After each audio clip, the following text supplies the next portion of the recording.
Gray is here on the Blaze Radio Network. Welcome to Pat Gray Unleashed, where we pick through the embers of a world that continues to burn to the ground. Where our goal every day is actually this week is to help make Eric July laugh every now and then. EricDJuly.com is where you can find him. Jill Savage, Jill_Savage is your Twitter handle. Yeah, you get half a laugh for that. Whatever that was. count? That was not a full laugh, but we'll give you, like half a sack. It's only half a laugh. Right, okay. Pat is out this week. He and Jeffy are battling COVID. Our best to him, to both of them, and to you and your family if you're struggling as well. We've lost Rob Borowski, who normally runs the cameras and doesn't zoom in quite as far as Sean Balmos does, I'll tell you that. Anyhow, so everybody's, my gosh. We haven't lost him forever. No, we haven't. No, we lost him to the COVID. Thank you for for clarifying that. If there are people out there that know him, they're going to be like, well. No, that's a good point. He's gone. Yeah, okay. We've lost him. No, he's just sick. He's just under the weather. Now, later in the show, Justin Haskins is going to be here. Justin co-wrote the book with Glenn. Glenn Beck just came out with a new book. In fact, the web address is glensnewbook.com. And it's about the Great Reset. So we're going to have some fun about an hour and a half from now learning about that book and the Great Reset in general, which it's going to be a fun conversation, right, Jill? We're looking forward to I am looking forward to it, but uplifting it will not be. Yeah. Okay. So, I like that. The whole title is The Great Reset, Joe Biden and the Rise of 21st Century Fascism. Yeah, you're right. That doesn't sound very uplifting at all. By the way, Eric July, I don't know if anybody else has this week heard, his chair, it does some squeaking. I've heard it. I don't know if anybody else has heard it on the air. Pat doesn't rock in his chair. Eric does. And I don't want to make you self-conscious about rock in the chair if you want to, because before you came in this morning, I was able to apply some WD-40. I'm not hearing it now. No, I'm not hearing it. All right, yes. Like that issue has been resolved. If nobody heard that and it was just me, then I apologize for the distraction. Before I forget, somebody sent me the long-range weather for the nation. And I did not. I should have sent this image in, and I did not. So shame on me. I tweeted it out last night. Let's see if I can find this real quick. But you remember here in Dallas and anywhere in the middle of the country last February, how it got well below zero. In fact, at my place outside of the DFW area, it was at -9 degrees Fahrenheit. This could be actually worse. Coming up the last week of January, No. They're saying what you're looking at is departure from no, these are the temperatures. Yeah, that's right. Somebody else sent me a departure from normal thing, but they're predicting on January 27th, the temperature at DFW Airport is supposed to be 7 degrees. It's always fun. So you just if you're basically, as I look at this map, anywhere in the nation, get ready for the last week of January. I had to laugh because my landlord sent out an email that said, "Oh my gosh, it's below freezing. Everybody, keep the doors open underneath the sink, drip some water." And I was like, "Guys, it's going to be 27 degrees for 3 hours. Yeah. We're going to make it. It's going to be okay." But I think everybody in Dallas is so traumatized. Right, exactly. From last year, I was like, "You guys, I lived in the Midwest." We are not in any threat right now of our pipes freezing quite yet. Yeah. Oh, we might get there, but no, one little shot like that's not going to do it. Yesterday, I put a poll up on my Twitter that just said, on today's Pat Unleashed, do you want to hear these clips from Joe Biden and Kamala Harris from their voting rights speeches yesterday? And I will say the audience spoke by a count of 71 to 29 that no, we do not want to be made angry. We don't want to hear the clips. I'm sorry. We gotta play some of these because I was gonna honor those poll results until I started digging through these clips and I listened to the speeches live and I was I was absolutely enraged from the lies and just the evil, the way that this nation is depicted by I should say the way the citizens of this nation, how we are depicted by this administration. And my gosh, here's a bar game for you. See if this administration can give a speech that doesn't reference January 6th. They can't do it. They cannot do it. I don't know when they're going to stop. They're not. But it's in everything. First of all, here's a humorous moment. Thank you for sending this one to me, Jill, because I just write these off. I just let this go. Like, I didn't pull the clip of him saying, instead of Ebenezer Baptist Church, where he says Ebenezer Bastard Church. I swear he said that. And I was like, you know what? That's just, Joe is so bad at everything. It's not even worth pulling. I guess I should have. But thank you for sending this one, because I don't know why he keeps doing this. But listen to this clip where he's talking about Kamala Harris. Last week, President Harris and I What is that? stood in the United States Capitol. Why? Over and over and over It again. never ends. I wonder, like at some point, is she like going, hey, Joe, like I'm the president, right? Like, how does it get into his head? I will say, though, I actually thought that he did okay. Like for Joe, like there's a different scale for Joe, right? Like on the cognitive level right now. I was like, oh, Joe kind of looks with it today. Good job, handlers. Yeah. Whatever he did to him today to prop him up, he got through it. It wasn't great. I mean, the content, of course, is terrible. Right. But our expectations have fallen so far that I was like, that's actually a pretty good day for him. Did you notice that every time he would say something like, he said heck, and then he'd say hell, and he'd say darn, and then he'd say damn. Like, he wanted to make it point. I can cuss. Oh, I'll drop some bad words, yo. He did it like 3-4 times. What? I don't know. You're not the boss of me. That's right. I'm All the right. president. I got to can get say what I want. I got to get Eric July involved over there. This is going to be a participation here. I'm going to need you. If you see the machine on your right, Eric, there is a play button, and I'm going to need some accompaniment with this next clip. Hopefully Corby's ready in there. But let's play the Kamala Harris clip, and Eric, be at the ready over there.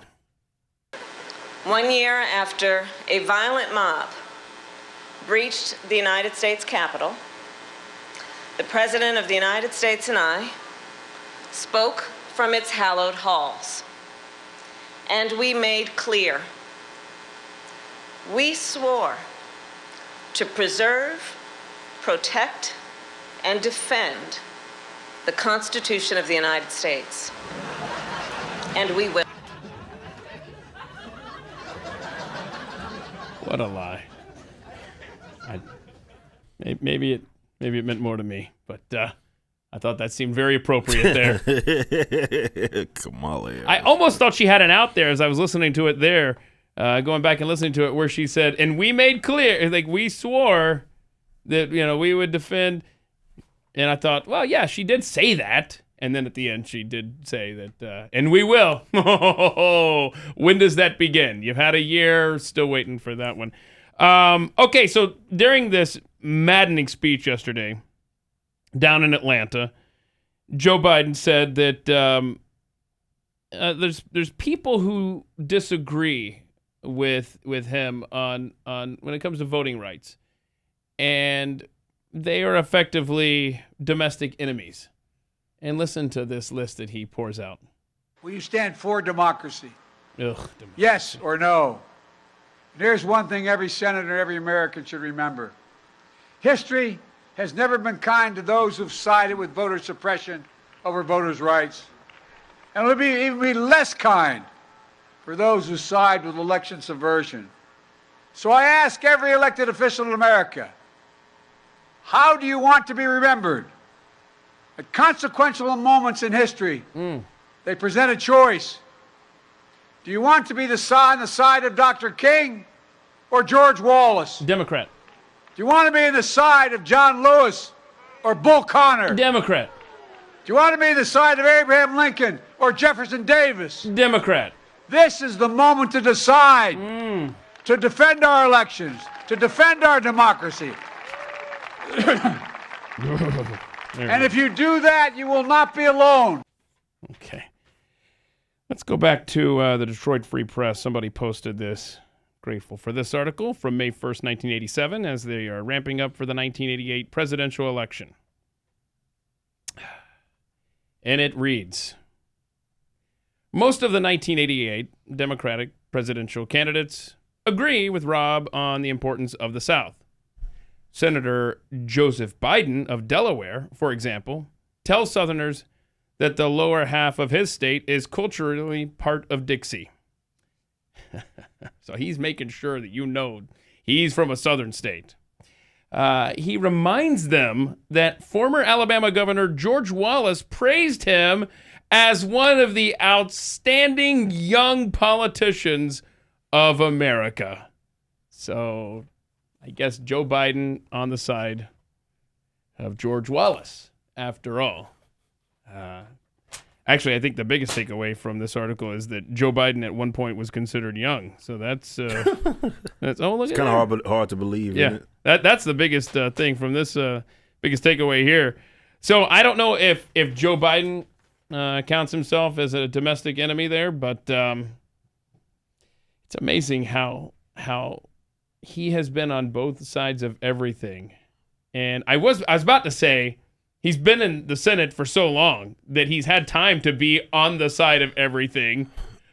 But then you think of COVID, and he and his administration have been on both sides of that within hours of each other. So, anyhow. Don't have to go back that far. No, I mean, did you guys enjoy the speech yesterday? Do you see where this is headed? What are you anticipating for future elections in this country? I mean, I've never believed in those anyway. Not like that. So, a myth as far as I'm concerned. But I do like the idea that there's certain people in here or like, I guess in this country, are like domestic enemies, which basically means you are against the federal government in some kind of way, right? And then I'm a domestic enemy. yeah, I'm fine. Right. I'm fine with that label. To be completely honest, if it means being against you guys, for sure, I'm perfectly fine with that. And certainly, as one of the advocates of the complete dissolving and elimination of the federal government, which is my kind of party,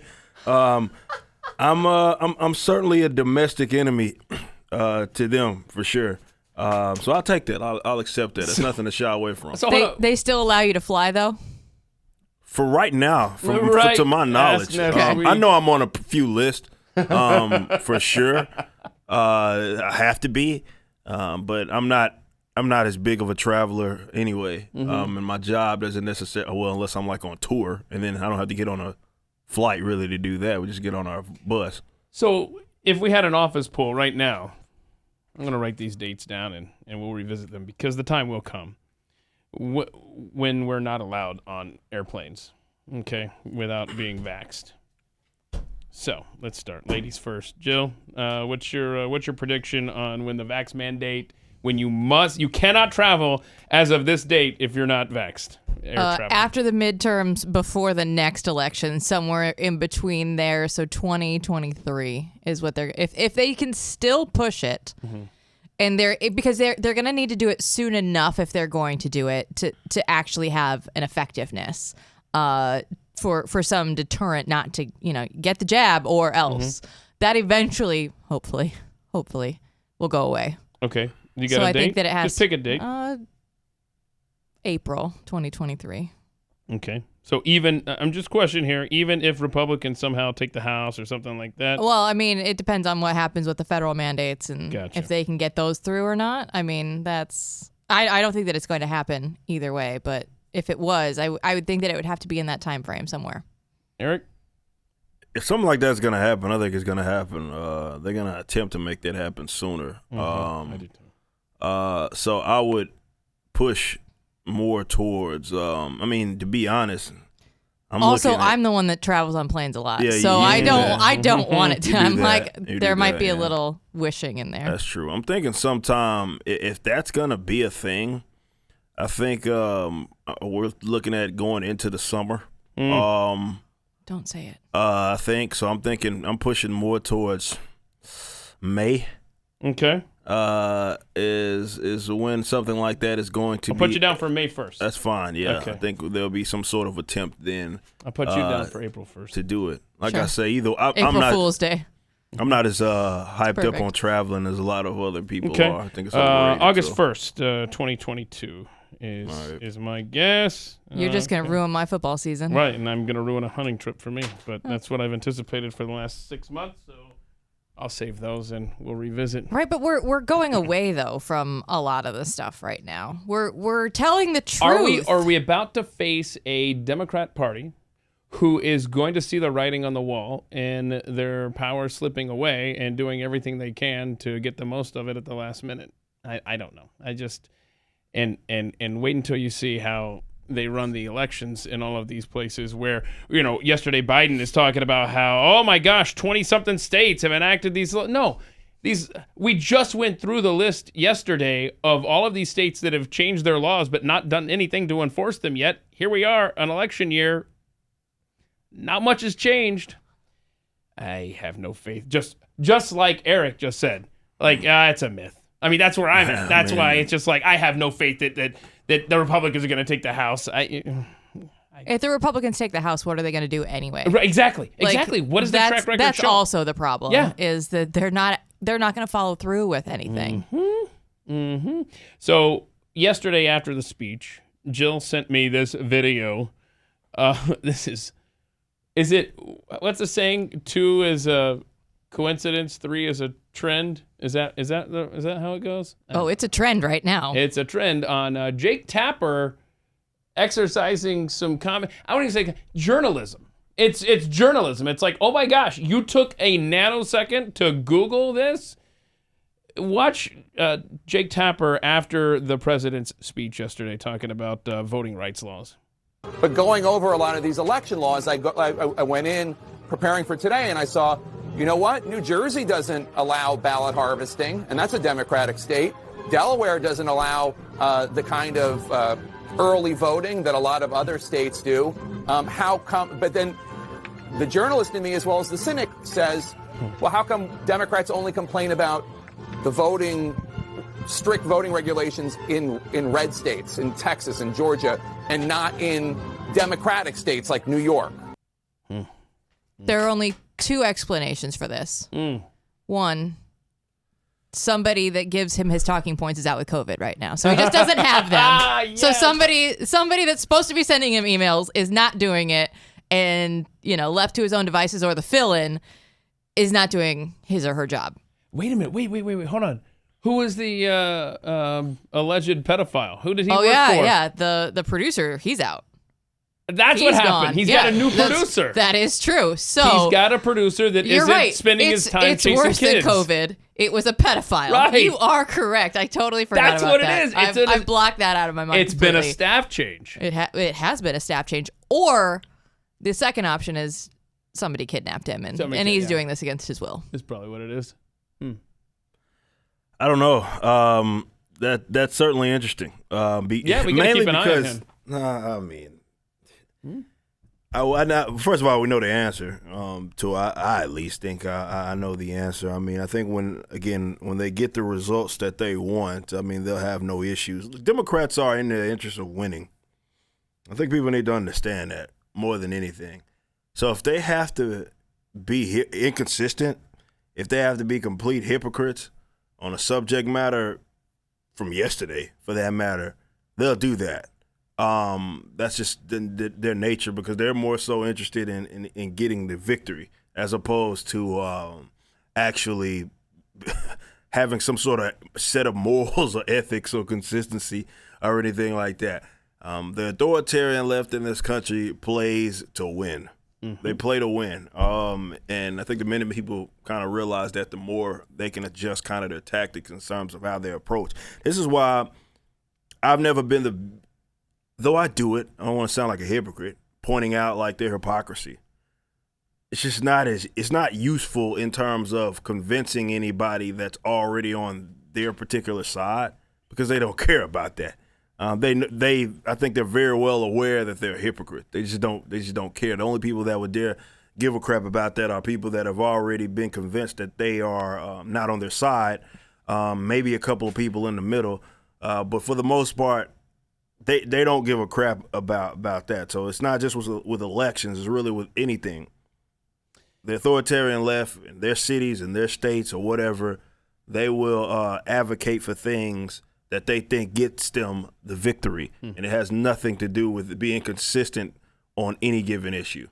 Well, let's say you live in a heavily Democratic state and you are needing to get out, as so many have done, by the way. I think 2020 and being locked in your home has proven not only to companies but to individuals that I don't need to stay here. I can do this job from some other part of the country entirely. And they're packing up and they're moving. Well, you even got people that are, which is even more hilarious, people that work for like the state, be it like in public school education systems, and they're like out of California, or the job is in California, but they live in Texas. Exactly. Or on the complete opposite end of the coast. Many of us over at Blaze have been covering those interesting stories. Is these equity officers and these guys with all these fake jobs don't live in these terrible areas. Right. Live in often redder areas, despite having jobs in California. Then again, who the hell want to live in California? I want to point out that I'm kind of proud of myself, pat myself on the back here, is that I started a live read and Eric didn't even notice because I was about to tell you about realestateagentsitrust.com. You like that? Well, I got That's a real laugh. That's a laugh. A real laugh. That's a laugh right there. Real Estate Agents I Trust, Glenn's company, get you out of a blue state and into a common sense red state. When you have the kind of agents who work with us working for you, you can rest assured you're going to be in the hands of a capable team of people who will see your selling process through from the day you interview them. That's what you get to do. You get to interview them. How cool is that? Until the moment you sign on the dotted line. And the same goes for buying a home. When you choose your agent through Real Estate Agents I Trust, you've just partnered yourself to a competitive winning machine, a team of people who are going to see it through to the end for you. Real Estate Agents I Trust. The name says it all. Go to realestateagentsitrust.com, realestateagentsitrust.com.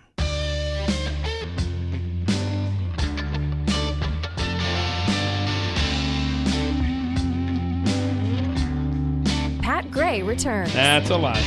That's not accurate. Okay, so yesterday, Joe Biden, I mean, they're going to get this done, come hell or high water. And by the way, they're most likely going to get Build Back Better done as well. Same way. And how they going to do this? It's going to be ending the filibuster, as Joe Biden urged yesterday. Let the majority prevail.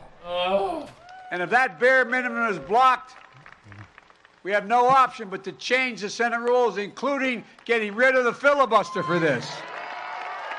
Just for this. Just for this, guys. It's just going to be for this. Yeah, just for this. Okay, so flashback, as is so easy to do with someone who has been in politics for over half a century. Let's roll the tape from 2005, Joe Biden. And we should make no mistake. This nuclear option is ultimately an example of the arrogance of power. It is a fundamental power grab by the majority party. Mm-hmm. Yeah, well, that's kind of what's happening here, is it not? I said that last segment about, again, being on the opposite side of it. They're in the business of winning, man. Yep. They're in the business of winning, and this is why people shouldn't trust as much in these institutions, because again, they're not in the business of remaining consistent on anything. Yeah, they're in the business of winning, but when they look ahead to the future, do they realize that they're not always going to be the party in power? They don't care. I know, but it's just one of those things like, do you really want to do this? Like when you think this through, which is, again, difficult to do. I know that we're asking you to actually think months, if not years ahead, which people in this country are now terrible at doing. It's only today, instant gratification. It's this afternoon. That's at the furthest out. You can't just say that this is a good idea. We've all known forever that this is not going to be beneficial for the country to get rid of the filibuster. Tell him they don't care. They're in the business of winning. So right now. So I don't think it may be short-sighted, but again, they're in the business of winning. and want dubs. they have to deal with a media that's not going to call them on this hypocrisy either. Yeah. So it doesn't They matter. I have don't to know worry if they about got the that. memo. Jake Tapper's asking questions this week. I So know, maybe right? of all weeks, maybe this is a good week to do this. It's amazing when you change your producer. I wonder what's he doing these days, that other producer. What's the latest on that? Not in prison. I don't know. He might be waiting. I have no idea, honestly. All right. So after this discussion of the filibuster yesterday, I posted this on Twitter for the audience, and hopefully y'all have thought about it here. If Democrats end the filibuster and a simple majority rules the day in the Senate, and then let's say later this year the Republicans win control. This is a bunch of hypotheticals here. In theory, what are some things you would want the GOP? Yes, I know they won't. Okay, I got that. That's not part of this exercise. What are some things you would like to see the GOP push through under this new way of doing business in the Senate? And a lot of good responses here. We've got term limits, single-page bills, flat tax, abolish the IRS. Yes. Return the balanced budget, constitutional carry, school choice, repeal Patriot Act. Oh, Eric's listening now. Ice cream, yes! Ice cream for all! Let's make it happen. End abortion completely, and yes, I can get behind this one 100%. Dismantle the FBI. I think I hear Eric again on board. I'm constantly asking for that. The FBI. I mean, if you could get rid of one federal department, you only can do one.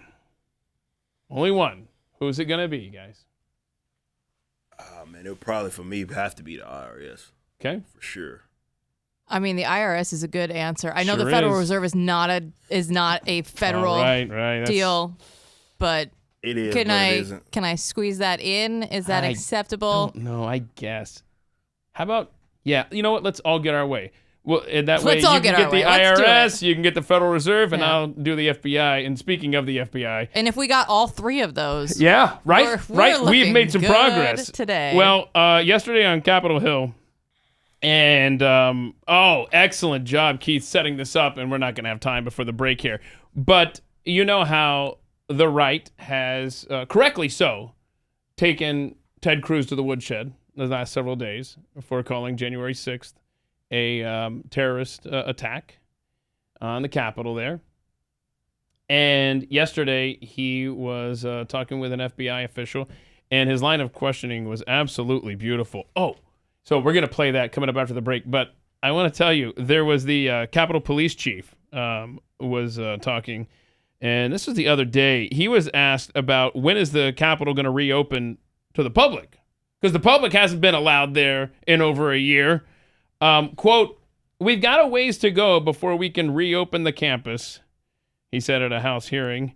"We're going to need some more time," end quote. So do you think we will ever have access to the Capitol, at least while the Democrats are in power? I don't know.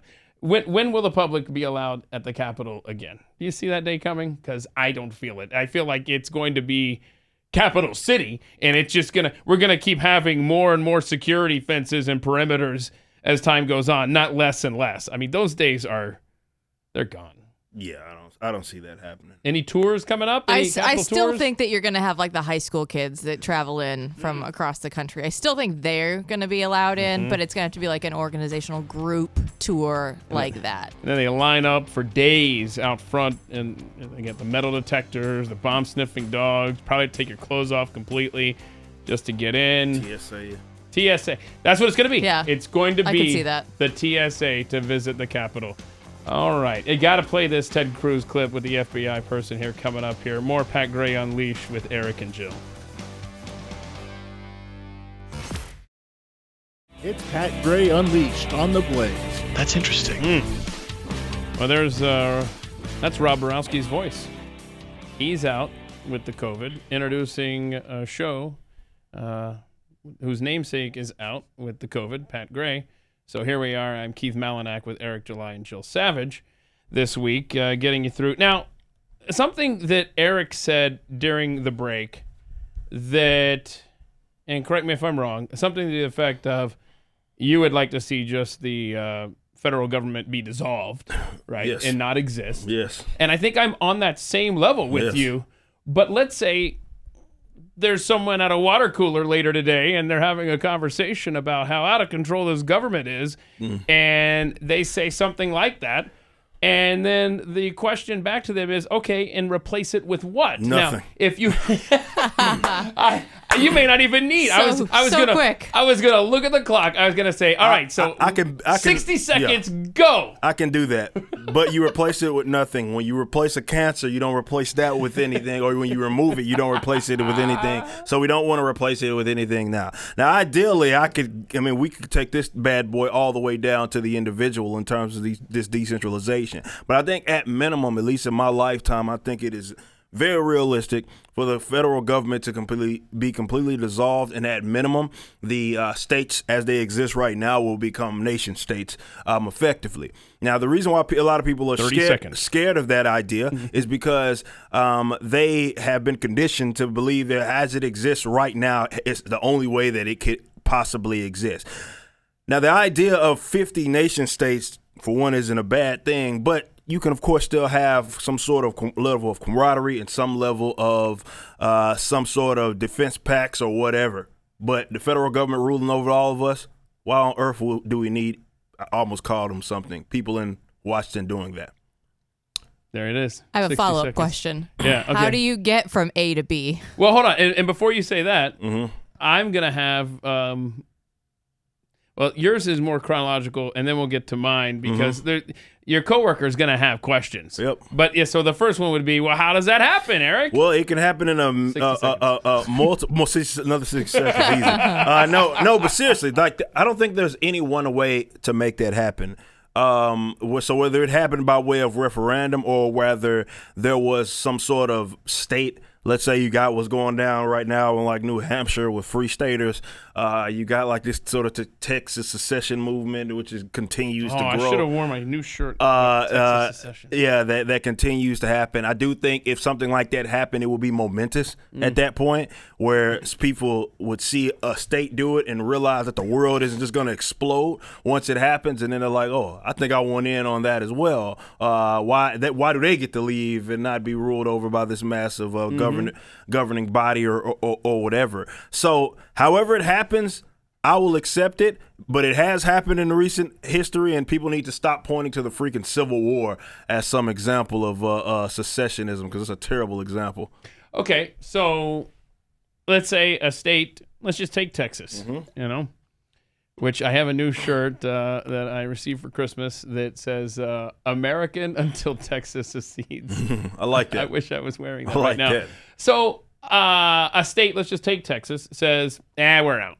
Abbott calls a press conference today. Let's just say that the state legislature says they vote and, yep, we're no longer part of the U.S. Sorry. Okay. Federal government obviously isn't going to let the state of Texas just leave the union without a big fight.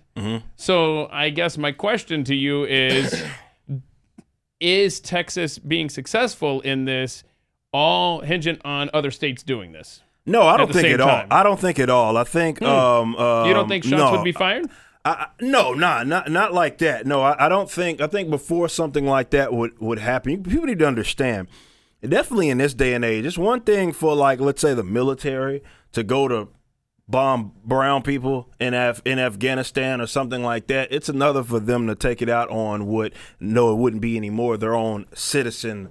And definitely when you consider in pockets of the South how many of those are. Have you seen the rhetoric around January 6th? And when I hear the big lie, the big lie to me is the federal government's spin on what happened on January 6th. And they'll necessarily do that, but to an entire, definitely an independent bloc like Texas, I don't see that as a realistic. They are trying to make an example of these people who are now in solitary confinement. A lot of them are. Yeah. You don't think they're going to just do that on a not at a level scale? Not at a level that massive, and even if they try, so what?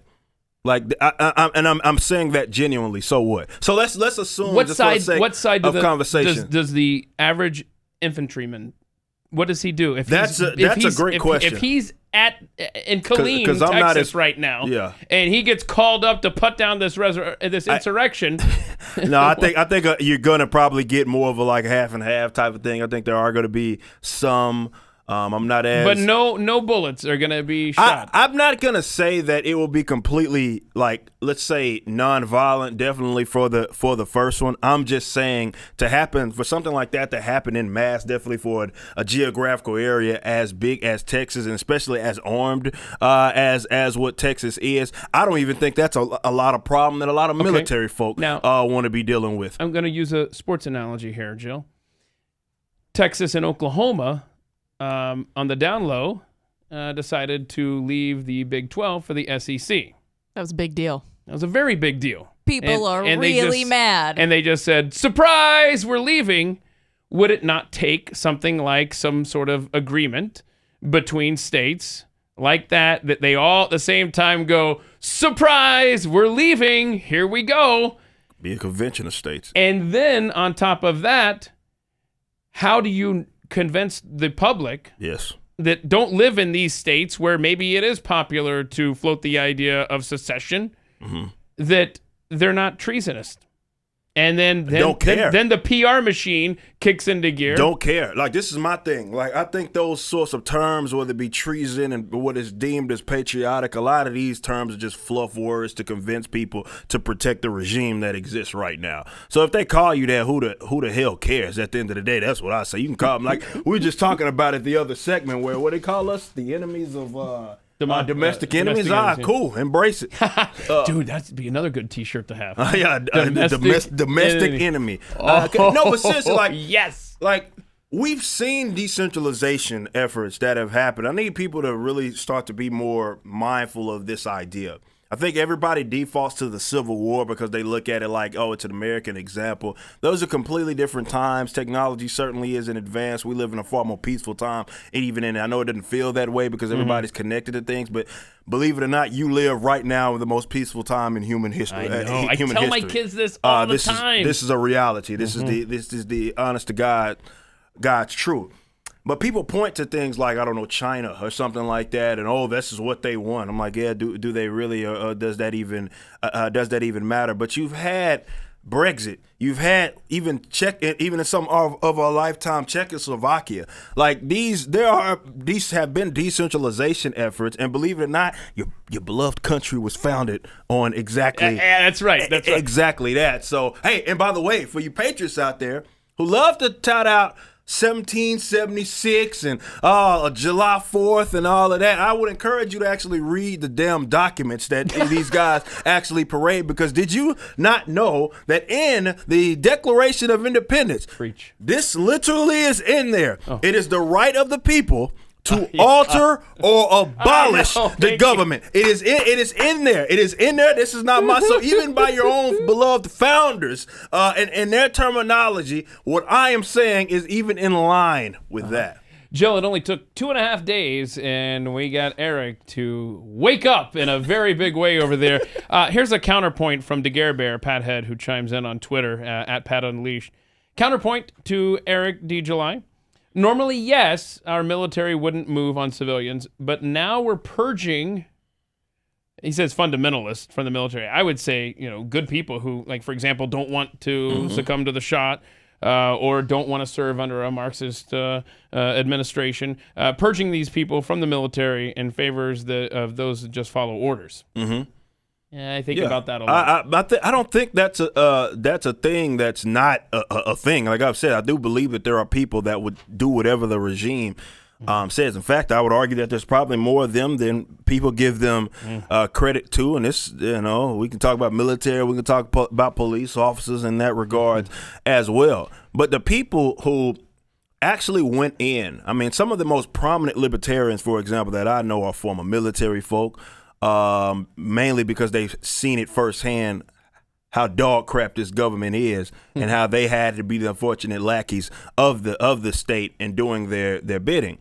But those people didn't just, disappear just because they're no longer in the military. I mean, we talk about militia groups and private militias all the time. I think this is certainly the time that something like that could at least stand. And oftentimes, it doesn't need to be some sort of armed conflict in order for people to get what it is that they want. Just even the threat of people. And this is why, I mean, we talk about this all the time. Why is it that the United States doesn't end up like with Australia? And everybody always points to the guns, right? And the fact that we're more armed and all of that. What does that not apply here? In that regards, there's a lot of folks who are trained to use weaponry in the event that they have to. Mm-hmm. It's not like the military is just going to come over and it's just going to be like a free ball game here, and they're just going to be what we're stopping this and this is over. No, there's a lot of people that say, no, which is what we want. Mm-hmm. I mean, if you want some conflict, we'll have to take it there, but I don't think you want those problems. I'm willing to just go with Plan A, which was no IRS, no Federal Reserve, and no FBI. Jill, do you have anything to add to this discussion? Yeah, definitely didn't see the 50-state secession coming up today in a show, but I'm kind of glad. That's always a threat if I'm on that we've gone down that road. And Keith, I'm with you. I'd be happy if we just got rid of the FBI at this point in time. Right? Like baby step. Like step 1, FBI. Step 2, right? It's the South Park. It's the underpants gnomes. Step 1, steal the underpants. Step 2, question mark. Step 3, profit. Okay, all right. Well, we actually started this segment. I wanted to get into the FBI and Ted Cruz, Capitol Hill yesterday, talking to that FBI official. It's good stuff. Oh, before this clip begins, Sean, Ray Epps, if you haven't seen the videos, he was, it's pretty obvious to everyone with half a brain that the man works for the federal government. Okay. And in some way, shape, or form. We don't know what. So the night of January 5th, he is seen encouraging people to march to the Capitol tomorrow. We're going to get inside. And he's trying to rile up the crowd. The crowd's even calling him Fed, outing him right there. And then right before they break through the barricades for the first time, he whispers in one of the guy's ears, who then charges the police officers. So that's the video that's been going around. I don't think we've played him on this show. Ray Epps is his name, and so that's the context for what Ted Cruz is about to talk about. I want to turn to the FBI. How many FBI agents or confidential informants actively participated in the events of January 6th? Sir, I'm sure you can appreciate that I can't go into the specifics of sources and methods. Did any FBI agents or confidential informants actively participate in the events of January 6th? Yes or no? Sir, I can't answer that. Did any FBI agents or confidential informants commit crimes of violence on January 6th? I can't answer that, sir. Did any FBI agents or FBI informants actively encourage and incite crimes of violence on January 6th? Sir, I can't answer that. Ms. Sadburn, who is Ray Epps? Uh-oh. Hello? I'm aware of the individual, sir. I don't have the specific background to him. Don't ya? Well, there are a lot of people who are understandably very concerned about Mr. Epps. On the night of January 5th, 2021, Epps wandered around the crowd that had gathered, and there's video out there of him chanting, "Tomorrow, we need to get into the Capitol, into the Capitol." This was strange behavior, so strange that the crowd began chanting, "Fed, Fed, Fed, Fed, Fed, Fed." Ms. Sandburn, was Ray Epps a Fed? Sir, I cannot answer that question.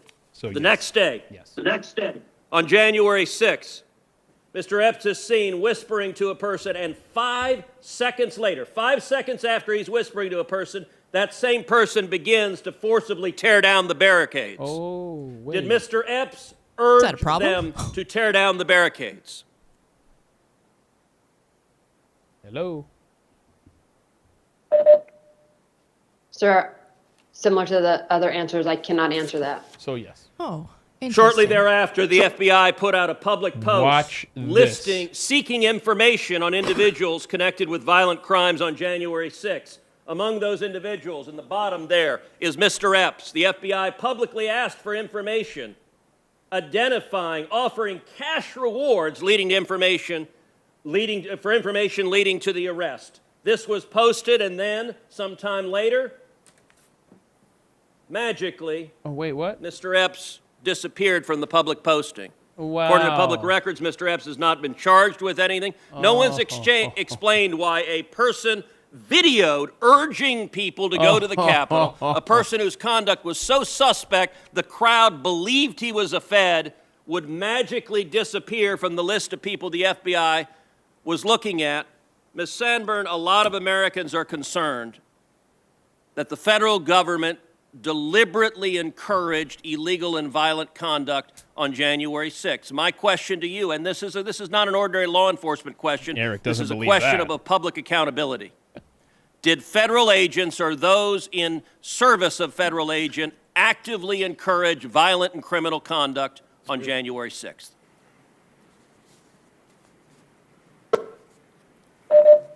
Not to my knowledge, sir. No. Thank you.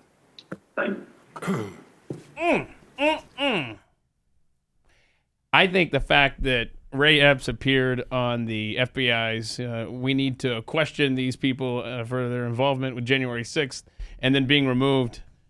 Well, first of all, it shows a couple things. It shows that there's something very unique about Mr. Epps. It also shows that it doesn't matter what level at all on the federal government. There is so poor communication between the left hand and the right hand that somebody didn't tell whoever was posting the pictures that no, don't put that one up there. But anyway, Eric July would never believe that the federal government would instigate an attack on the federal government. They're so trustworthy and shit exists. So, of course, they'd never do anything like that. Yeah. See, look, They're Eric's coming around. responsible. I'm coming around. I'm coming to states. I mean, I thought that segment we would get to all of the Rand Paul versus Dr. Fauci clips. We'll try it after the break. And don't forget, we're also going to talk about the Great Reset coming up here on Pat Gray Unleashed. Keith, Eric, and Jill are here instead.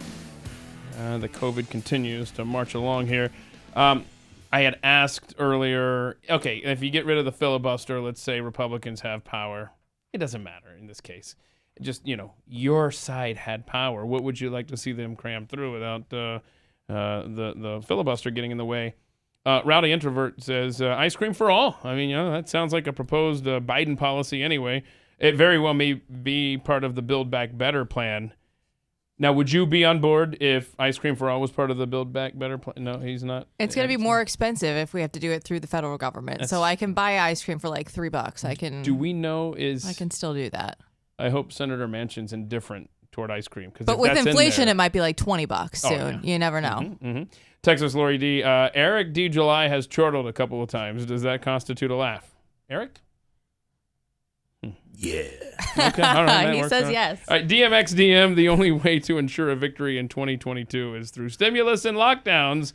They need a new virus, and something out there is brewing.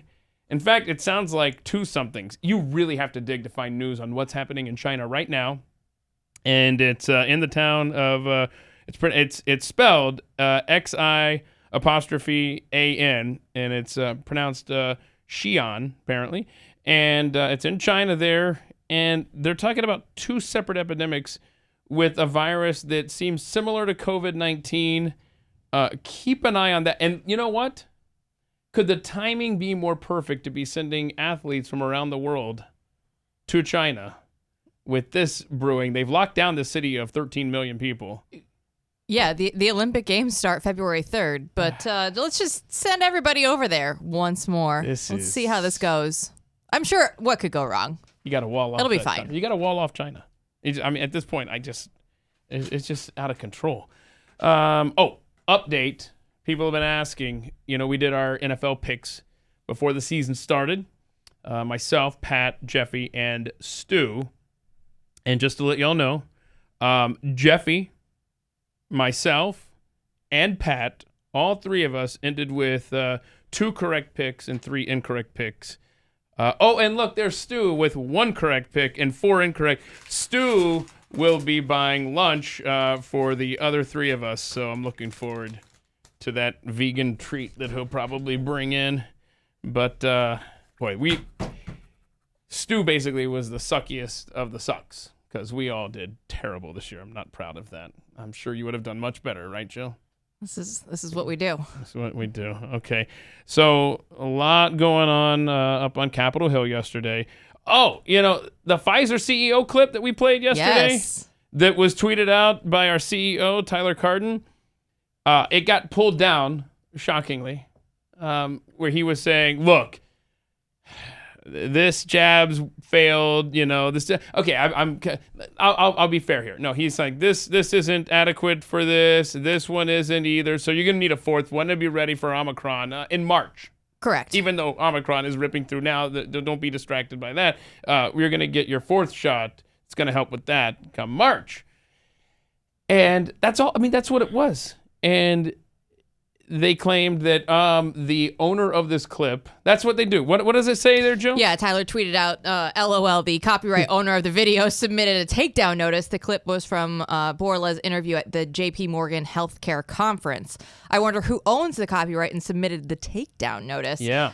Damage control in full Exactly. effect. So when they can't say that's misinformation, right? Instead, they pull the, we don't give you permission to use that card. Right. Well, and Twitter right now, currently trending, an interview with CDC Director Dr. Rochelle Walensky has been edited, taken out of context. Oh, no. Fact checkers say, right? So it's both. It's the same story here, right? Huh? One clip has been taken down, and then Walensky has been now saying, 75% of cases that we've seen, they're actually just with COVID, not from COVID. Right. And that was making the circles, the rounds yesterday as well. And we can't have either one of those out. So what do? We're losing the narrative. So we have to control it once more. So Twitter, in its best efforts, using fact checkers. We're about to find out if Jake Tapper is truly changed because he has been questioning with and from COVID. Now I want to see him address this on social media, trying to protect Walensky and the federal government that Eric July loves so much. It's funny because that story there, because what they're referring to, and I'll just give people a bit of a backstory. It was a tweet, and because Eric, I think one of the Trump's kids tweeted it out. I knew once he got a hold of it and then started making his rounds, a bunch of people were going to be upset. But what happened out of that is that they're claiming that what is taken out of context is that she wasn't referring to all of the deaths regarding COVID. She was actually only but what you missed from that is that it actually sounds a lot worse.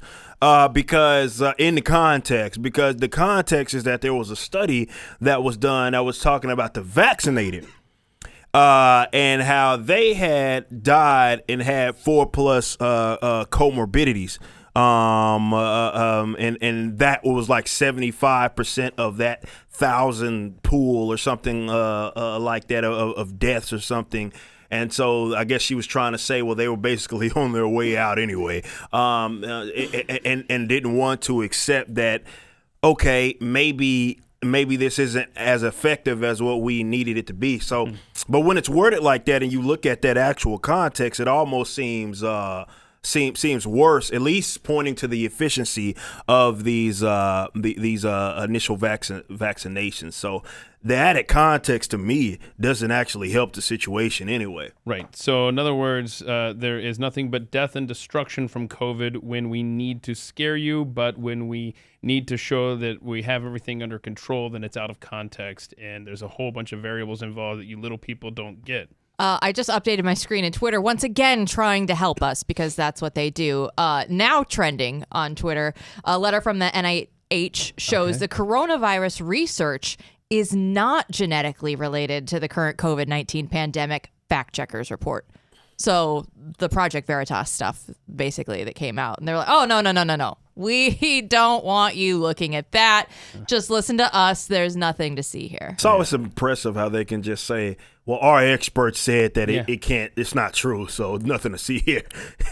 I'm like, are there people that actually run with that nonsense as if like they only have access to the smartest groups of people? You know that. Yeah, I guess that's They're what it is. only employed by social media outlets. Now at the Senate hearing yesterday where they had Fauci and Walensky and some others up there answering questions. It came out that, I love this, HHS is procuring COVID tests from a company that only imported vodka before the pandemic. HHS doesn't even know if their tests can detect Omicron, but nonetheless, they're giving them $200 million of your money for the tests. $200 million in vodka might be better. I was about to say, like, I'm not judging this company based on their expertise. You know, the vodka, he's moved from vodka to pandemic, But I like your idea better. Let's give him $200 million because at this point, the nation needs $200 million worth of vodka. Okay. Dr. Fauci was up in front of the Senate yesterday, and wow, was it entertaining. First of all, dude, his conflicting answers on do masks work, do they not, should you wear them, should you not, does it matter, was on display just early on with the questioning because he had his mask off, but then I think he realized that, and I'm talking about when he's answering the questions, right? Okay. And then he notices that his cohorts up there are answering with their masks on, so he puts his mask on to answer.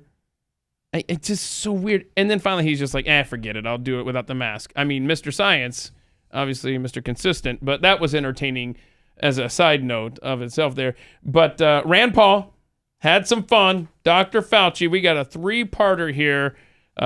This was some fun stuff. Let's start with clip 1 where they're talking about Rand Paul's bringing up other doctors who have got some things to say about Dr. Fauci. In an email exchange with Dr. Collins, you conspire, and I quote here directly from the email, to create a quick and devastating published takedown of 3 prominent epidemiologists from Harvard, Oxford, and Stanford. Apparently, there's a lot of fringe epidemiologists at Harvard, Oxford, and Stanford. And you quote in the email that they, or from Dr. Collins, and you agree that they are fringe. And immediately there's this takedown effort. A published takedown, though, doesn't exactly conjure up the image of a dispassionate scientist. Instead of engaging them on the merits, you and Dr. Collins sought to smear them as fringe and take them down. And not in journals, in lay press. This is not only antithetical to the scientific method, it's the epitome of cheap politics, and it's reprehensible, Dr. Fauci. Do you really think it's appropriate to use your $420,000 salary to attack scientists that disagree with you? The email you're referring to was an email of Dr. Collins to me. If you look at the email that you responded to and hurried up and said, I can do it. We got something in Wired magazine. No. I think in usual fashion, Senator, you are distorting everything about me. Did you ever object to Dr. Collins' characterization of them as fringe? Did you write back to Dr. Collins and say, no, they're not fringe, they're esteemed scientists, and it would be beneath me I did not do that? You responded to him that you would do it, and you immediately got an article in Wired, and you sent it back to him and said, hey, look, I've got him. I nailed him in Wired of all scientific publications. That's not what went on. There you go again. You just do the same thing every hearing. That was your response. And this wasn't the only time. So your desire to take down people... You're absolutely incorrect. As usual, Senator, you are incorrect almost everything you said. Well, no, you deny, but the emails tell the truth of this. No. Emails tell the truth of this, as they have for quite a while now with Dr. Fauci. I don't watch reality TV, but I feel like this is what it would be like. Is the two of them right. kind of going at it. We've built the characters up now over time, and now we're going back to storylines. This is the biggest rivalry in Washington D.C. since Henry Clay and Andrew Jackson. No, this is fun, and it continued here with Rand Paul and the attack. This wasn't the only time. Your desire to take down those who disagree with you didn't stop with Harvard, Oxford, and Stanford. You conspired with Peter Daszak, who you communicated with privately, and other members of the scientific community that wrote opinion pieces for Nature. 5 of them signed a paper for Nature, an opinion piece. 17 signed a paper that called it conspiracy theory, the idea that the virus could have originated in the lab. Do you think words like conspiracy theory should be in a scientific paper? Senator, I never used that word. when I was referring to it. You're distorting virtually everything. Did you communicate with the 5 scientists who wrote the opinion piece in Nature where they were describing, there's no way this could have come from the lab? That was not me. What I did. Did you talk with any of those scientists privately? You keep distorting the truth. It is stunning how you do that. Did you talk to any of the scientists privately who wrote the opinion? You did. Well, what were they telling you privately? Well, let me explain. You're going back to that original discussion when I brought together a group of people to look at every possibility with an open mind. So not only are you distorting it, you were completely turning it around, as you most usually of the scientists do. that came to you privately, did they come to you privately and say, no way, this came from the lab? Or was their initial impression, Dr. Gary and others that were involved, was their initial impression actually that it looked very suspicious for a virus that came from a lab? Senator, we are here at a committee to look at Not answering the a question. virus now that has killed almost 900,000 people. And the purpose of the committee was to try and get things out, how we can help to get the American public. And you keep coming back to personal attacks on me that have absolutely no relevance to reality. Do you think anybody has had more influence over our response to this than you have? Do you think it's a great success? Do you think it's a great success what's happened so far? Do you think the lockdowns were good for our kids? Do you think we slowed down the death rate? More people have died now under President Biden than did under President Trump. You are the one responsible. You are the architect. You are the lead architect for the response from the government. And now 800,000 people have died. Facts. I mean, those are just facts. It's funny how the guy making the most sense just happens to be a libertarian. It's also even funnier. It's funny we talk about decentralization. I would encourage people to understand who his father is. What he was advocating. You had to act like Republicans. Let me criticize Republicans again. Before I forget, Rand Paul will be on. I just checked Glenn's guest calendar today. He is on bottom of hour 3 on his radio show. So be listening to that. But obviously his father being Ron Paul, and the fact that the Republicans had a chance to have him twice, and instead you wanted Mitt Romney. Do you ever think of where America would be today if Ron Paul had been elected in 08? We probably wouldn't be even having this discussion right now if y'all actually wanted liberty and getting Rand Paul. But no, on a serious note, I believe what he's talking about, what Rand Paul is, and you did see a concerted effort to try to delegitimize certain scientists of like Jay Bhattacharya and guys that had signed the Barrington Declaration. Yep. Was what it very important. Yes, where it was a bunch of scientists and doctors that actually co-signed. Yes, these were very respected. Co-signed ending of the lockdowns at the time. Yeah, they said everything that we've been saying on talk radio 2 years ago, that don't do the lockdowns because there's going to be more harm than good that comes from these. And everyone was like, oh, well, you want people to die. Yeah. No. And we don't want freedom to die, okay? They were called fringe and the typical kind of public health experts that are out there, be it Fauci and all of that, really wanted to, it seemed, focus on those types because I think they found them as, okay, well, they have just the same amount of credentials as we do, and they are saying something that we disagree with, and we can't have that because it kind of derails our narrative. And this is why I believe that Fauci would pivot on this, and he would act like essentially saying, I am the science, where it's saying if you basically criticize me, then you're criticizing science. The science is settled, right? It's the climate change argument all over again. This is where they learned it. They know, okay, if we just shut down every, even if it's a prominent voice, we're just going to call them a fringe voice from the beginning, and we're not going to let them get any traction and really question our narrative. Now, when we come back here, because now you've got Dr. Fauci, who is on the defensive now. He has not answered anything, quite frankly, and he's about to fight back like an animal that's been backed into a corner, and he's going to do that next. We're going to take a break, come back with those extra clips here coming up on Pat Gray Unleashed. On the Blaze Radio Network. Okay, let's finish up the Rand Paul versus Dr. Fauci. Fauci's back in the corner. He has refused to answer anything thus far, and then the theatrics come out. So go to Rand Paul website and you see fire Dr. Fauci with a little box that says contribute here. You can do $5, $10, $20, We've upset our little $100. Napoleon. So you are making a catastrophic epidemic I wanna donate for your now. political gain. So the You only have thing the politically only thing attacked that I your can- colleagues, and in a politically reprehensible The way, only thing you that I attack their could think of- reputations. Okay, you won't defend it. No, you won't well, argue it. I'm You'll just sorry, simply but we're turn around going the to attack. continue this hearing. We have a number of questions. Yeah, he's not done playing the victim. One more minute. Yeah, here. Please, Well, if Dr. my- Fauci, I really appreciate your response, but we do have a number of, No, of he's got questions more from to say. senators, and we do have a second round, and I'm being asked to make sure that everybody has their time. So thank you. Thank you very much for allowing me, Madam Chair.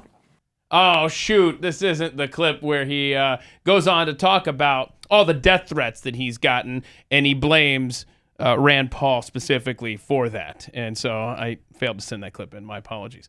It just never ends with him. He didn't answer anything the entire time. But after he did play that card of the victim and Rand Paul, you're the reason why someone wished me dead, Rand Paul came back later and said this. Dr. Fauci, it's disappointing for you to suggest that people who dare to question you are responsible somehow for violent threats. Realize that by attacking me, you're attacking the one member who actually has suffered from violent attacks. I was at the ball field today. Steve Scalise almost died. I was 10 feet away from a staffer who was shot in the leg. We had over 160 rounds of semi-automatic weapons fired at us, ammunition. So for you to somehow suggest that somehow I or people who dare to oppose you are responsible for threats, that's insulting. The person who shot at us and almost killed Steve Scalise was a rabid supporter of Bernie Sanders. But the one thing you'll find if you look at the record is that not one of us accused Bernie Sanders of being responsible for that. So this is the kind of ignorant sort of personal attacks that you've engaged in. Mm-hmm. Yeah. The day democracy almost died, a little bit more relevant in the terms of the baseball field that day than anything that happened on January 6th. Yeah. Republicans don't have that date memorized. Maybe they should. What is it? It was in June, right? We'll look it up. Yeah. Yes. And then remember June, whatever day it was. Yes. Well, okay. We don't have much time here. We have a guest coming up, but we haven't addressed the last couple of days the DARPA thing. Jill, real quick, tell us the bombshell that Project Veritas came out with yesterday. Yeah, I mean, it's basically just everything that we have been questioning about COVID and the origins of it and the fact that it came from the DoD in DARPA in some secret folders, right? And then they were asked about this, and they said no, if it was classified information, it shouldn't be labeled under this secret folder. It should be out in the open. I'm happy to go and look into this, but basically it's everything that we had been questioning for 2 years as to the origins of COVID that they knew from 2018, 2019, before any of this happened. And if you didn't get a chance to listen to the opening segment of yesterday's Steve Deace program here on The Blaze, I would encourage you to. There's a lot of information that's contained from that document that he goes through about how they said something along the lines of it escaped from the lab in August of 2019, that ivermectin and I can never say hydroxychloroquine. Thank you so much. That is a good early treatment, and they said that in, I believe, April of 2020, and then they sought to crush that. We need to find out why. And there was some other just incredible bombshell. Oh, how virulent what they were manipulating in that lab was created to be, and here we are. And through the vaccines and everything, like you're saying, though, Steve Deace, he came out of the gate swinging after his Christmas and New Year's break that he had. He came back on the air on Monday. Yeah, there were Monday and Tuesday, man. A lot of levels were peaked in the other room there, from all the way from Iowa the last few days, and I love Steve Deace. So if you do want a quick crash course and don't want to read the Project Veritas document yourself, the thing is, anyway, listen to the first segment of yesterday's Steve Deace show. The thing is, the gentleman whose name is attached to this is still out there, and we need to subpoena him. Oh, that's what I wanted to tell you. Yesterday, James O'Keefe came out after the Fauci Senate hearing. He met with senators and went over these documents and made a video and made it clear. He said, I love my life. I am not suicidal. I have met with these senators. I have given them this information. Let's see what happens next. Do you think, real quick, anything going to come of this round? Eric? We'll see. I mean, It's getting hotter in the kitchen, is it not? Yeah, for him, but man, Fauci's got away with so much for so long, man. It's going to be tough. Yeah, understood. Well, we've got a guest coming up. We got to talk about the Great Reset and Glenn Beck's new book coming up on Pat Gray Unleashed. And for Pat Gray, I'm Keith Malinak with Eric July, with Jill Savage, and now Justin Haskins is in the studio with us. He co-wrote the book, The Great Reset, Joe Biden and the Rise of 21st Century Fascism with Glenn Beck. It's glensnewbook.com where you can find that. Now, Justin, he's the director of the Socialism Center at the Heartland Institute. And so you've been tracking the Great Reset for quite a while now. You know what time it is, and you have so much information to share, important information to share, that people, you got to get this book. It is chock full of stuff that you got to warn others about. Right, yeah. Tell us in a nutshell, if someone is at work today and they've got they want to talk about the Great Reset or something, how do they? What's a quick little overview for them? Right. Yeah, that's a great question. What's the elevator pitch for it? Elevator pitch. One of the reasons why the Great Reset is such a crazy topic is because there are so many conspiracy theories surrounding it and so many factually incorrect things about it that people have turned it into something that it actually isn't. What it is in reality is scary enough. You don't need to invent things to make it scarier. Right. The sort of overarching thing is the Great Reset is a proposal by international elites to transform the global economy. The Great Reset slogan, which started in the middle of 2020, sort of at the height of the pandemic, rolled out by the World Economic Forum, Prince Charles, a bunch of other international institutions at this huge event that they hosted. That's their language. And it alludes to pushing the reset button on the economy. That's the idea behind it. So how do they plan to do that? There are two main components to it. All right. The first is big, gigantic socialist type programs. There's really nothing, we could talk about the Green New Deal if you want. I spent much of my life talking about the Green New Deal. But I think everybody who's listening to this knows what that is, right? Single payer healthcare, federal jobs guarantee type stuff, but not just in America, in Europe and all over the world, okay? That's one half of it. Okay. The other half, the really interesting part of it, I think, is how they want to rework the economy in conjunction with these big social programs. What they want to do is roll out something that they call stakeholder capitalism. It's really not capitalism. Stakeholder means collective, essentially. So collectivist capitalism is the phrase. Change the language. Right, change the language. And the idea behind it is let's build a framework that requires big, gigantic corporations, banks, and others operating within the economy to behave in the way that we want them to at a micro level. So, how do we get companies to go woke, basically? Why are we seeing all these companies do that? There are lots of theories behind it, but I think that the biggest overarching reason is because they're part of this whole Great Reset movement. And there are specific reasons why you see companies have these really crazy diversity programs where they're basically teaching all white people are racist, why they have, why all of a sudden they care about climate change. Every single company in the universe cares about climate change. Why does Coca-Cola care about climate change? Why is American Airlines and companies like that working on concerned with policies related to election integrity and stuff? What does that have to do with them? Why do they care? Because it's all part of this movement.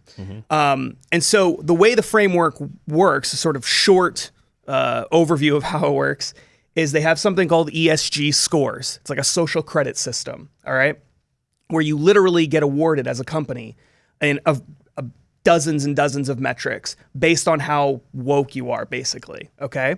Wow. And based on your score, investors and governments, depending on what country you're in, and that can vary from place to place, award you or punish you depending on how woke you are. Yeah. They already have something like this in China for both individual citizens and for companies.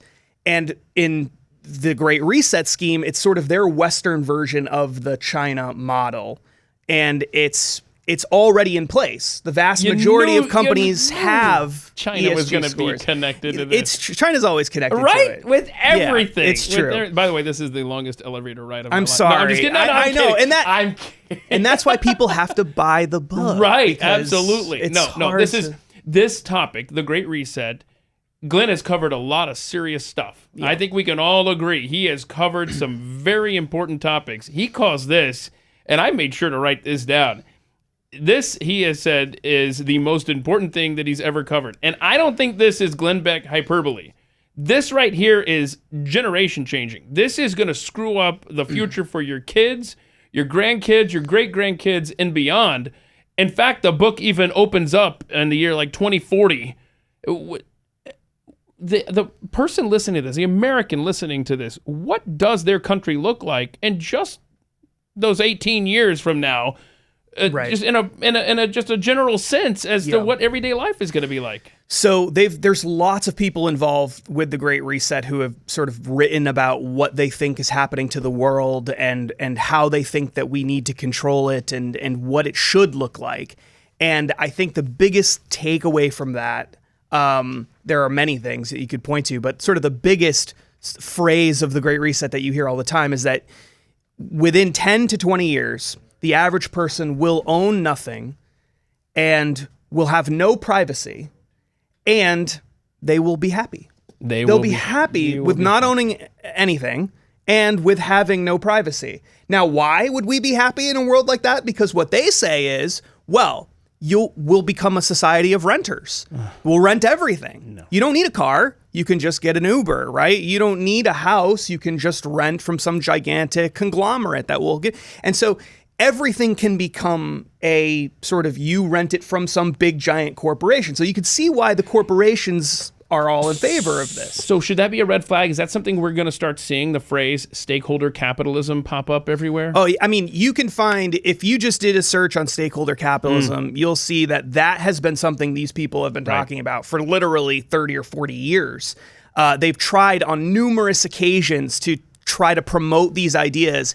And for the most part, the people that you really need to make this work, big corporations, big banks, some government officials and things like that have kind of been resistant to it because they were making lots of money in the other way of doing things, so they didn't need to do this. But once they started printing trillions and trillions and trillions and trillions of dollars and pumping it into the financial system and circulating it around these big corporations with these big investors like BlackRock and others, and people started getting rich, what happened was they essentially went to these people and they said, look, if you want this money train to keep going, then you gotta spend responsibly. You gotta make sure that you're being sustainable. You gotta play by our rules. And so all these big investors, all these big Wall Street firms, like BlackRock, which has added trillions and trillions and trillions of dollars to its portfolio in just the past 5 years. Trillions of dollars. These big banks, all of these people are getting filthy rich off of this. It's why you saw the stock market go up significantly in the middle of the worst global financial collapse in history. It's why real estate prices have gone up significantly in one of the worst economic crashes in history. Millions of people lost their jobs and all these things went up.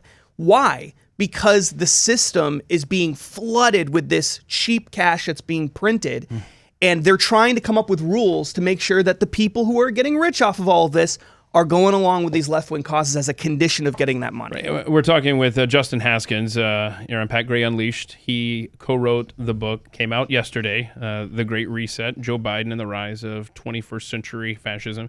He co-authored that with Glenn Beck, glensnewbook.com. Let's go around the room. I know Eric's got a question. Jill's got a question. You probably have tons of questions over there.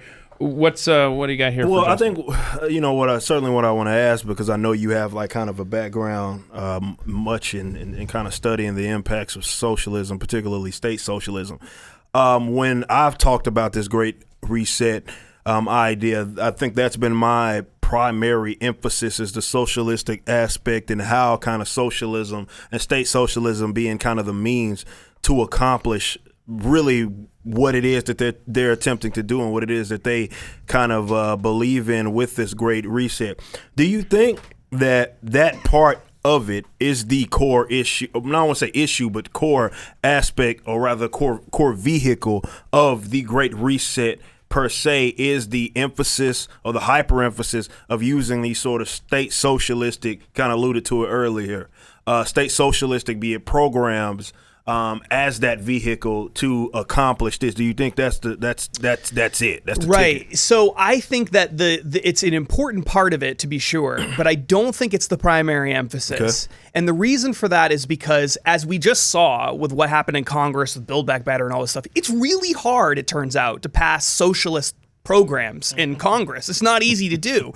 And our system in America, our Constitution, has been thwarting a lot of different socialist attempts for a very, very long time, because you can't just change the Constitution. It's easier in Europe to do these things, but it's really hard in the United States.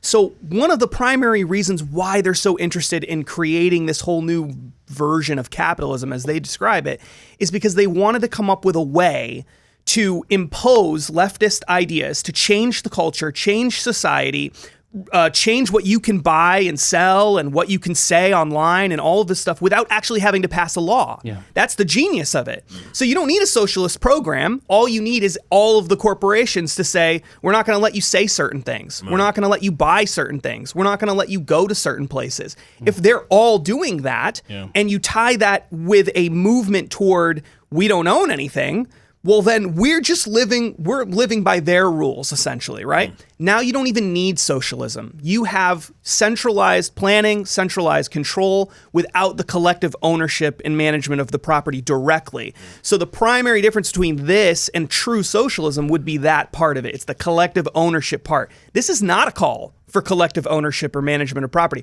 That's the reason why you don't see AOC and Bernie Sanders waving the Great Reset flag, because they want collective ownership and management of property. These people don't. They want to control the property themselves. So this is more of a sort of elitist, globalist kind of movement.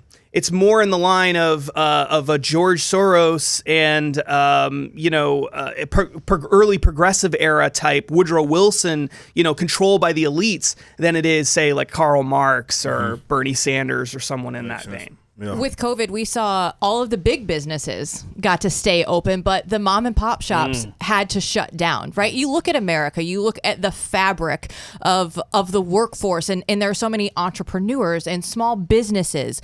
You talk about ESG scores, and the corporations are going to continue to take over. So what does that do for small businesses and the entrepreneurs in America? Right. I think that what we've seen since the pandemic rolled out, and this is why they were so, they've been pushing these kinds of ideas for a long time, but the pandemic gave them an opportunity that they didn't have. In fact, they used the phrase, it's a golden opportunity to change the world, right? And that all of the closing of all these mom and pop shops, the consolidation of wealth in the hands of a few, the vast amounts of money printing like we've talked about before, all of these policies make it easier to control the system, because all you have to do is to get, it's so much, if you have tens and thousands or hundreds of thousands of small businesses in a single country, to try to get them all to go along with something is impossible. They won't do it. But if you can control their banks and say, well, you can only bank with certain people, if you can control the corporations, and the corporations control most of the economy, there's a lot fewer of those people running things. So it's easier to manage the system. And that's what they're doing. What they're trying to do is consolidate wealth and power to the point where it's manageable to control it without actually having to pass a law that controls it, right? So that was a big part of it. A huge part of it is the small business owner being destroyed, because again, you can't, and you saw this with the pandemic. We saw gym owners say, screw you, I don't care what the law is, I'm staying open. We saw people, there were businesses where I live, which is in a super liberal place, who basically, they put the signs up on the doors that you had to do X, Y, or Z or whatever, but then they didn't actually do any of those things, right? And so, and we saw this everywhere, right? Yeah. But with big corporations, they were more than happy to go along with everything. They're still pushing for a lot of this stuff because they're all getting rich off of it, and they want to make sure that they are in good with the right people. Business in good standing. Exactly, because they want access to that cheap capital. That's the bottom line. And they get to tell everybody and all of their friends at Davos cocktail parties and elsewhere that they're helping to save the world, and they have this great savior complex, you know. And when you read what these people say, I mean, they're the most egotistical group of people on the face of the planet. Right, you just walked into my next question. I was going to say, Justin, tell us, what is Davos, and why should people be aware of that? And second question is, tell us who Klaus Schwab is, and why should people be aware of who he is? So 2 of them for you there. Right. So Davos is a place in Switzerland. It's a big, it's a ski resort, a very elaborate ski resort. Every year, the World Economic Forum, which has been around for a very long time, decades and decades and decades, hosts an event at Davos. And it's now just become Davos as the event, right? And essentially, this is an event for the elite from all over the world. Corporations, businesses, government, they all get together and they talk about how they're going to save the world. That's how they sell it, right? How can we save the world? Really what it is, in reality, is an opportunity for these people to get together and talk, sort of plan how they want to move things forward. And that has manifested itself in a bunch of different ways.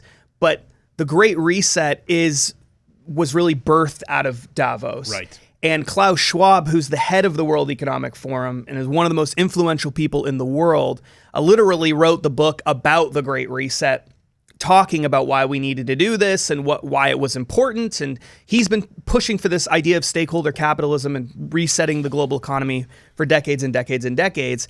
And so the reason why the World Economic Forum matters is not, and the reason why Davos matters is not because they actually have any control directly over anyone. They don't. They're not a government or something.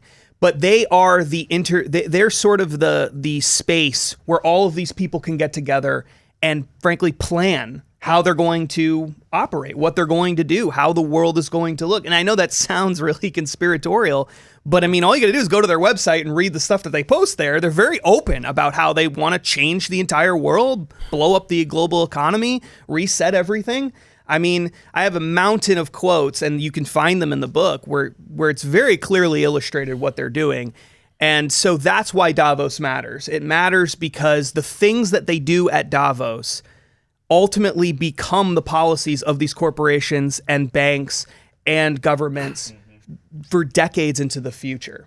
Yeah. So do you think that with the centralization of money, I mean, you're not going to find any shortage of libertarians kind of rally against that, be it the Treasury or the Federal Reserve, most definitely, or the central banking system. But do you think that, I know in the last decade or so, definitely speeding up in the last couple of decades, you've seen kind of this people becoming more privy to the idea of these decentralized monies.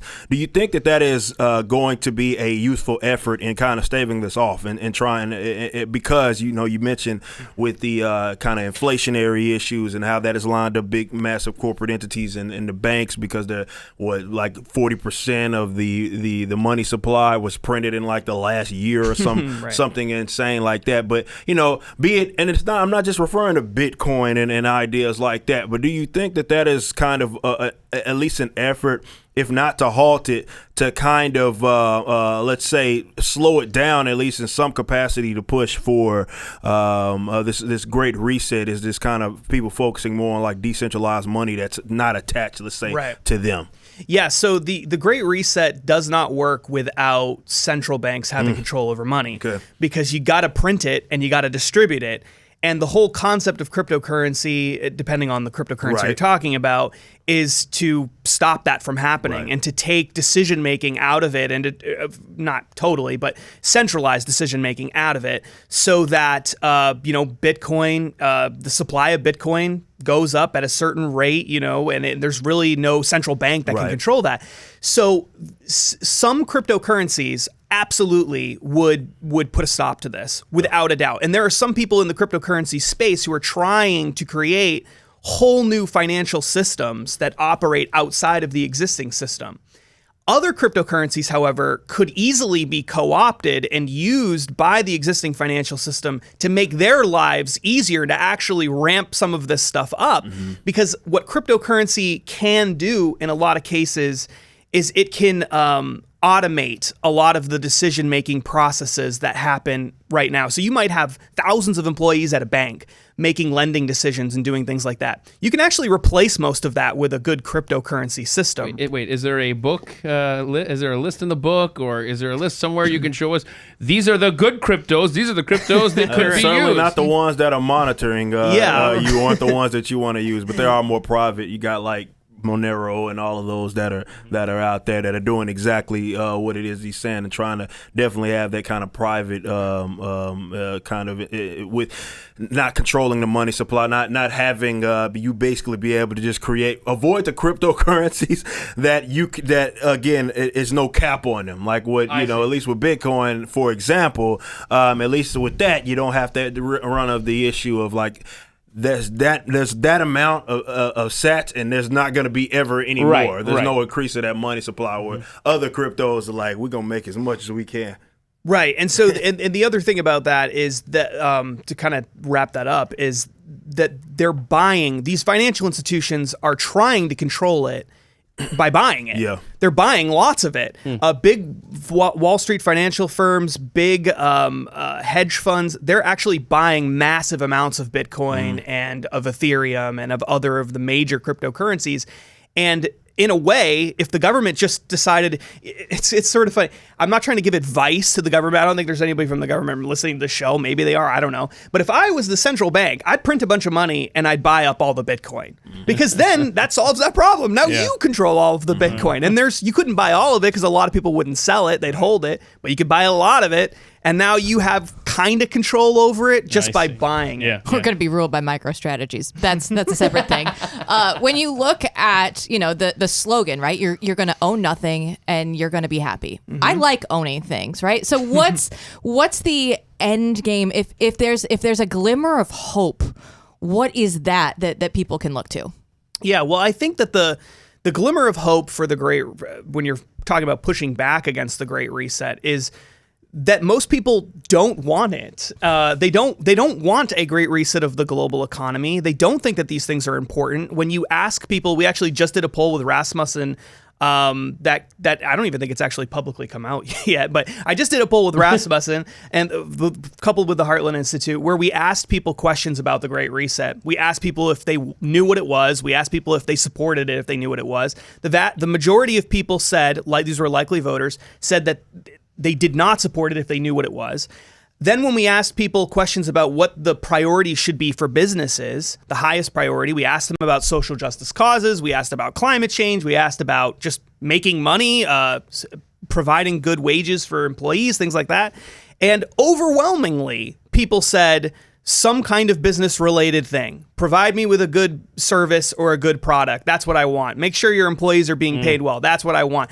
Only 1% said social justice causes. 1%. Wow. So even lots of Democrats, and 9% said climate change. That was the biggest sort of social justice. So together, 10% chose something like that. So people don't want it. Right.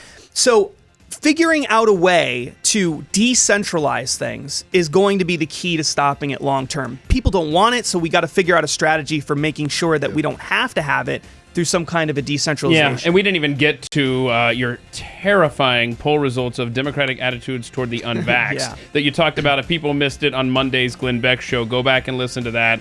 It's terrifying where we're headed. The Great Reset, Joe Biden and the Rise of 21st Century Fascism. It's available right now, glensnewbook.com. Thanks, Justin. Yeah, thanks so much. Only on the Blaze Radio Network.